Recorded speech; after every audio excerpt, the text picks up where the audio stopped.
Kita lanjutkan perbincangan. Pak Akil sudah menjelaskan bahwa produk-produk tadi, makanan, minuman yang memakai nama-nama tersebut memang sudah mendapatkan sertifikasi halal.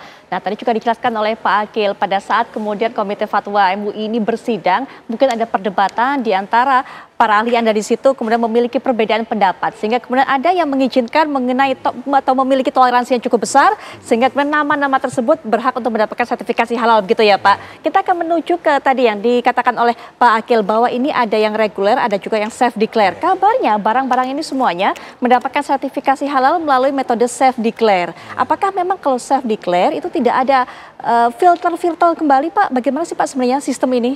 Ya, untuk skema self declare atau pernyataan mandiri dari pelaku usaha itu melalui skema pendampingan.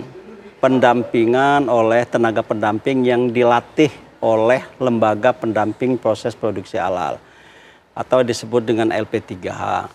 Sekarang ada hampir 300 lembaga pendamping proses produksi halal. Mereka memiliki kewenangan untuk melakukan rekrutmen dan melakukan training bagaimana cara melakukan audit dalam tanda petik terhadap pelaku usaha di lapangan, khususnya di dalam proses mendapatkan sertifikasi halal.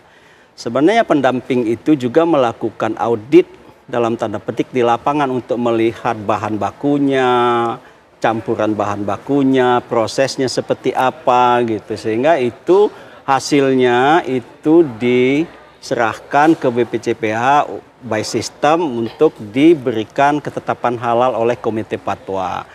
Jadi yang mana saja misalnya yang boleh mengikuti skema self declare ini, itu memiliki syarat dan ketentuannya, persyaratannya. Pertama, produk-produknya itu bersifat alamiah.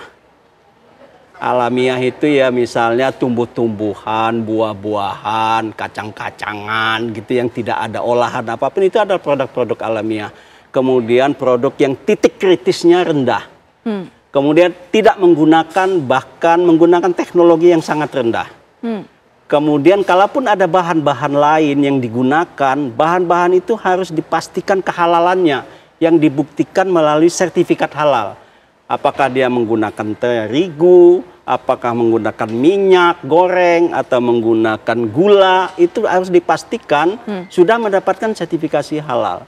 Jadi sebenarnya dari sisi persyaratan, semua ini adalah produk yang sudah halal. Oke. Gitu. Cuma masalah nama saja, nah, Pak. yang buat ini adalah pelaku usaha mikro kecil. Yang mikro kecil ini difasilitasi pembiayaannya oleh pemerintah gratis. Supaya mereka tidak dibebani biaya untuk mengurus sertifikasi halal. Jadi mereka ini yang dibantu oleh BPJPH. Dan sinergi kolaborasi BPCPH dengan kementerian di tingkat pusat, BUMN, perbankan, bahkan pemerintah daerah untuk memfasilitasi puluhan juta UMKM yang ada di Indonesia agar dilayani sertifikasi halal gratisnya. Gitu. Oke. Ini sudah sampai pada Komite Fatwa sebenarnya sistemnya ini, auditnya tadi. Tapi kemudian masih ada kecolongan seperti ini, bagaimana sih Bu sebenarnya?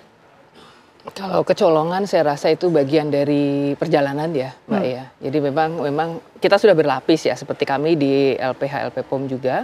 Itu sebagai lembaga pemeriksa, setelah kami menerima pendaftaran, kan pendaftaran melalui BPJPH, kemudian pelaku usaha akan memilih lembaga pemeriksa halalnya masuk ke kami. Nah itu bagian yang harus diperiksa selain bahan, begitu ya, kemudian proses. Kami juga tim auditor kami itu akan memeriksa nama-nama itu apakah sesuai atau tidak, begitu. Setelah itu kemudian dilakukan proses audit, dilihat bahannya, dilihat prosesnya, kemudian dibuat laporannya. Ada lagi sebelum masuk ke Komisi Fatwa diperiksa lagi apakah memang ada terpenuhi atau tidak, begitu ya. Kemudian baru masuk ke Komisi Fatwa. Jadi lapisan-lapisan itu ya kalau memang dilakukan secara manual gitu, ada sangat berpeluang. Contohnya misalnya yang pernah kami alami. Kalau dari yang kemarin Pak Kaban dari BPCPH menyampaikan, itu termasuk ada 32 Pak yang hasil dari pemeriksaan yang dilakukan oleh LPPOM. Nah setelah kami telusur, ternyata sebagian besar itu adalah memang betul ada menggunakan nama wine, tapi nama wine itu merujuk kepada warna kosmetik sebetulnya. Ya, jadi tidak kepada makanan minuman, tapi ke warna lipstick misalnya Mbak, begitu ya, red wine begitu. Nah itu diizinkan, itu diizinkan karena tidak kemudian menyerupai atau mendekati sesuatu yang aslinya haram begitu ya, karena itu hanya sekedar warna. Nah tapi ternyata ada beberapa juga setelah kami cek, itu ada yang memang ternyata kesalahannya salah ketik terjadi begitu ya, sehingga tidak ada ketidaksinkronan data, sehingga keluarnya akhirnya yang tadinya harusnya beef itu menjadi beer, F menjadi R, itu kan kesalahan administratif. Nah kemudian ada juga yang kejadiannya ternyata pada saat mendaftar misalkan ada yang namanya beer ginger, kami menemukan juga namanya beer ginger, kemudian pada saat diaudit bahan-bahannya halal semua seperti sampaikan Pak Kaban tadi, produknya artinya produknya halal, kemudian tidak menyerupai juga bir begitu ya, jauh sekali dari bir. Nah kemudian dari kami minta kepada pelaku usaha ini tidak memenuhi persyaratan dari Komisi Fatwa, tidak memenuhi SJPH, sehingga harus dilakukanlah proses penggantian nama begitu ya. Akhirnya oke, setuju. Nah setuju, tapi ternyata ya itu ada kesalahan sehingga ternyata itu tidak terdokumentasi begitu. Tidak terdokumentasi sehingga mungkin setelah post auditnya mungkin memang ada juga kelemahan pengawasan sehingga ternyata bisa jadi perusahaannya sudah mengganti, tetapi di dokumen kemudian keluarnya ternyata masih dengan nama yang tadi jadi bir ginger misalkan seperti itu. Jadi model-model kesalahan seperti itu sangat berpeluang terjadi begitu. Nah itu yang memang menjadi satu ruang untuk kita perbaiki bersama-sama Pak Kaban. Seperti ini yang harus diperbaiki. Seperti harapan dari Mbak Aisyah tadi, karena sebelumnya sudah ada kasus serupa, kenapa ini kok terulang lagi? Kalau keinginannya Mbak Aisyah barang-barang seperti ini bagaimana kemudian Mbak? Apalagi Mbak Aisyah ini mewakili masyarakat juga yang begitu concern menginginkan makanannya dikonsumsi betul-betul halal, baik sesuai dengan produknya ataupun juga nama-namanya ini sesuai dengan apa yang menjadi fatwa dari MUI, Mbak Aisyah. Baik, kalau tadi dari perbincangan Pak Kaban juga dan Ibu Muti, berarti kan di sini adalah pengawasan ya, pengawasan baik melalui metode self declare ataupun yang reguler. Nah, kita ada 70 LPH dan banyak sekali pendamping ya P3H ini, berarti ini kerja keras dan kerja beratnya BPJPH dalam hal pengawasan kedua sektor ini ya, baik P3H-nya ataupun juga LPH-nya. Bagaimana caranya supaya tidak kelolosan lagi. Kalau masyarakat kan tidak mau tahu bagaimana urusan di dalam. Tahu-taunya kok ini ada tuak, ada tuyul, ada setan gitu ya. Bagaimana nih kerjanya BPJPH, bagaimana kerjanya LPH, bagaimana kerjanya Komite Fatwa ataupun Komisi Fatwa MUI. Itu pertanyaan dari masyarakat. Maka saran dari kami, ya mudah-mudahan ke depan seluruh stakeholder halal yang ada di Indonesia duduk bareng-bareng. Bagaimana caranya kita meminimasi yang namanya kesalahan yang ada supaya masyarakat percaya gitu kan. Nah karena sekarang kan sudah ada trust issue nih Pak, mohon maaf ya ke BPJPH, to be honest saja sudah ada trust issue karena kejadian ini berulang lagi. Mudah-mudahan ke depannya sih bisa lebih baik lagi ya Mbak ya.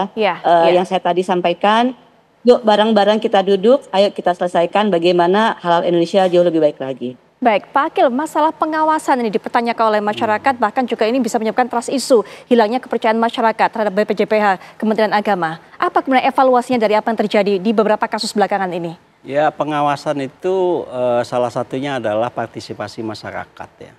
Partisipasi masyarakat bisa berkontribusi terhadap pengawasan bagaimana produk beredar di Indonesia. Pengawasan juga dilakukan oleh BPJPH secara rutin ya, secara insidental melalui tenaga pengawas kita yang ada di beberapa daerah. Saya kira kita tidak terlalu pesimistik ya. Kita saat ini sudah mendapatkan kepercayaan di dalam negeri maupun luar negeri. Banyak penghargaan-penghargaan yang kita peroleh gitu ya. Misalnya Halal Food Indonesia tahun 2022 dan naik peringkat dari 4 menjadi nomor 2. Itu adalah kinerja kerjasama kita semua sebagai stakeholder dan penggiat halal di Indonesia. Kemudian Dinas Standar juga mempublish rating kita dari nomor 4 menjadi nomor 3 untuk SGIA tahun 2023. Kemudian pada tahun 2023 bulan November kemarin top 30 perusahaan negara-negara anggota OKI, 15 perusahaan Indonesia yang produknya sudah halal. semua itu adalah sertifikasi halalnya dari Indonesia, dari BPJPH, diaudit oleh LPH, dikasih fatwa oleh MUI, gitu. Jadi ini adalah satu prestasi bersama dari kita. Kemudian baru ini saya baru pulang dari Maldives mendapat penghargaan dari GIFA. GIFA itu adalah Global Islamic Finance Award. Itu adalah penghargaan yang di bidang sertifikasi halal yang cukup bergengsi di dunia internasional. Artinya kita sudah mendapatkan penghargaan, pengakuan, baik di dalam negeri juga ada beberapa penghargaan yang kita terima. Kalaupun ada persoalan yang kita terima ini, yang kita hadapi saat ini, saya kira itu bagian daripada dinamika yang terjadi, yang itu juga merupakan bagian ikhtiar kita untuk melakukan perbaikan-perbaikan menjadi lebih baik. Tapi sekali lagi saya ingin yakinkan kepada publik, kepada masyarakat, yang beredar itu pasti halal. Betul Pak, yang beredar itu pasti halal. Tapi kan ada namanya yang tidak memenuhi ketentuan fatwa MUI. Langkahnya berikutnya Pak, apakah ada rencana untuk menarik produk ini? Atau memang sebenarnya sebelumnya dari pihak pendamping tersebut sudah sempat mengusulkan kepada UMKM tersebut, produsen tersebut untuk mengganti nama tapi tidak diindahkan? Atau seperti apa Pak? Seperti tadi Ibu Muti kan, udah ada ikhtiar untuk melakukan perbaikan gitu ya. Ke pelaku usaha, menyarankan pelaku usahanya untuk melakukan perubahan. Perubahan itu merupakan bagian daripada solusi yang ditawarkan. Nah, cuma apakah sudah diperbaiki atau tidak, atau sudah diperbaiki belum dilaporkan kepada LPH, LPPOM, atau belum dilaporkan ke BPJPH. Saya mendapatkan informasi dari sekretariat bahwa belum ada perubahan, misalnya beef jadi bir atau diubah menjadi beef, itu belum ada usulan untuk melakukan perbaikan.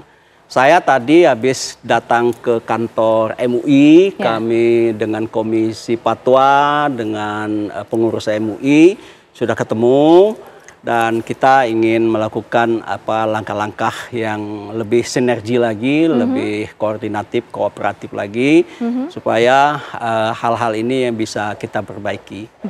Dan mungkin kalau masih ada nama-nama itu di lapangan, kita akan meminta kepada pelaku usahanya untuk merubah nama. Seperti yang sudah dilakukan untuk oleh mengubah nama. Nah, apakah untuk produk-produk yang saat ini jadi sorotan masyarakat sudah juga diberikan himbauan tersebut Pak? Sudah dihubungi mereka masing-masing untuk diminta mengubah namanya? Atau apakah kemudian produk ini sudah terlanjur dicap halal, kemudian juga sudah dilempar ke pasaran? Apakah kemudian akan ditarik kembali? Tapi nanti Pak, nanti kita akan bahas kembali setelah jeda berikut ini.